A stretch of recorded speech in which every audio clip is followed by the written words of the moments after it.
Good morning everyone, this is Sam from Lazenby, where we stitch to create a moment of calm for ourselves, and I wanted to show you what I picked on my morning walk today.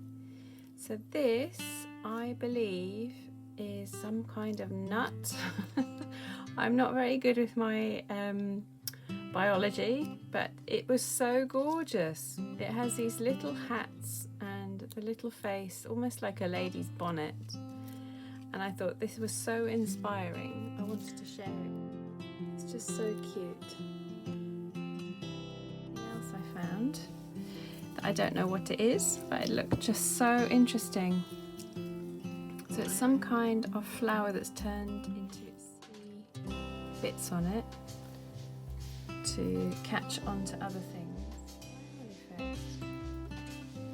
And it's just so beautiful. So these are the seed pods, beautiful shapes, and I thought, wouldn't that be lovely? It has these lovely twisty bits where it catches and holds onto other branches to keep itself stable. It's just so beautiful. So these are my two finds from this morning, from my wander. So I'm going to use first of all this lovely pod shape. So I'm going to draw around it.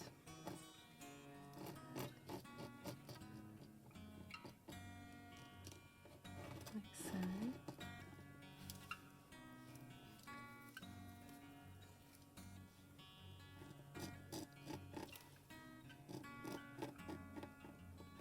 Lovely kink at the end.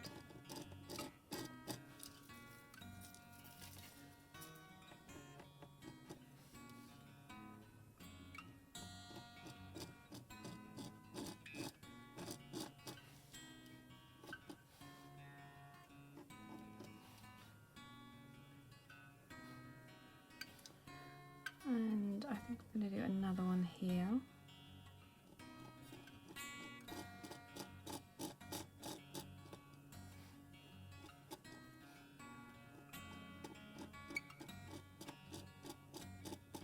Slightly smaller one.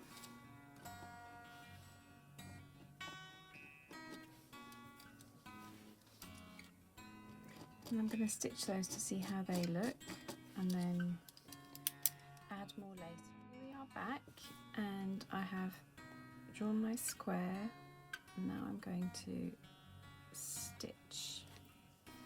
So I'm going to do a sashiko stitch, just following the lines I've drawn, but I'm trying to do quite small stitches because the design is quite small, so we want it to really show up. If the stitches are too large,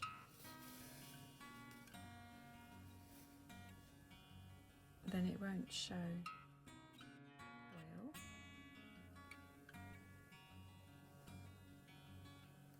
I love these little curly bits.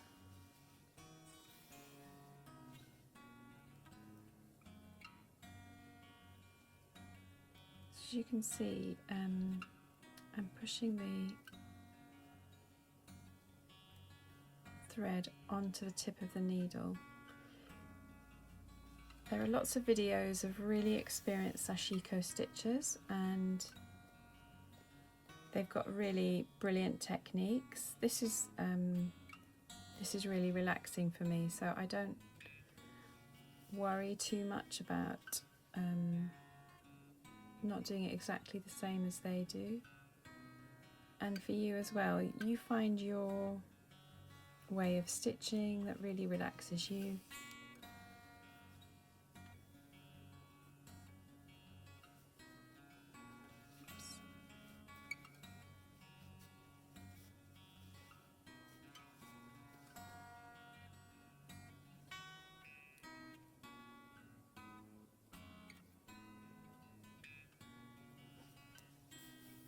Like this reversing isn't traditional for sashiko, but I find it easier just to keep the fabric in the same position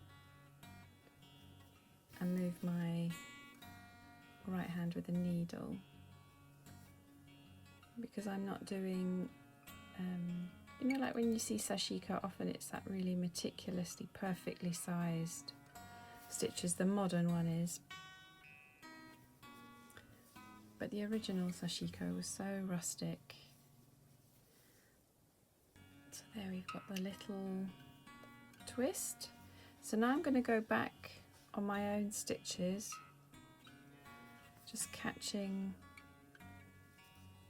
the threads as I go. This is so that they're not like long loose stitches on the back, long threads. It keeps it really neat. Go back to where I took a detour. Just going to do a tiny knot. You don't have to do this, but this secures it so that if the threads pull on the front for some reason, it won't pull out all your stitches. So now I'm going to do the little seed pods. So this is what I'm stitching now. Oops, lost my needle. They're so pretty. It's like a pea shape, freshly grown peas. It must be the same family as the garden pea. I wish I knew what the flower is. If any of you know, please message below and tell me what the flower is. Because it was I picked it from the side of the railway tracks when I went on my walk this morning. I don't know what the flower was before, because it's just gone to seed now. So if you get tangles like this, pull your threads back. Don't continue pulling, otherwise the knot gets bigger. When you pull back and just ease the stitch out, it's much quicker to release the tangles.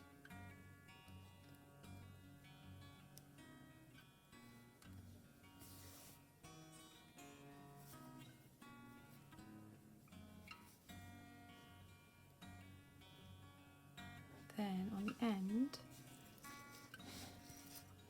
it's got a lovely little kink.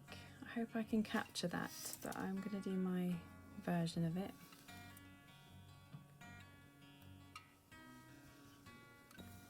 I'm going to have a little tail and then continue stitching from that point.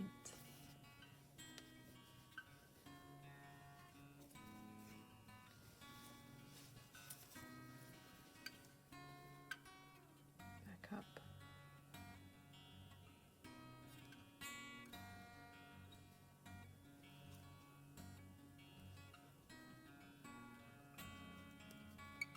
I think I should have made it a little bit plumper. Do you know what I mean? So that it has a bit more.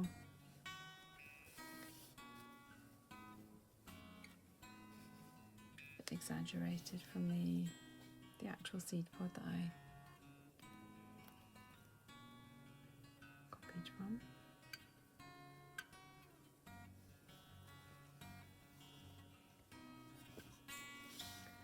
There we go. I'm happy with that. And once I've done some more of these seed pods and stitches, I'm going to do a nice border around the design to finish it off, and then yeah, this is going to be in the quilt. So if you're out on a walk today, pick a flower you love and just do a really simple sketch of it. It doesn't have to be perfect. You can even use the leaf to trace around. That's a brilliant way to do it. Choose a larger leaf that's not too complicated. This is quite complicated, so it's not as relaxing as if you just had a plain leaf. But yeah, find what you have on your walk, wherever you are, even in a city, and yeah, have a beautiful day.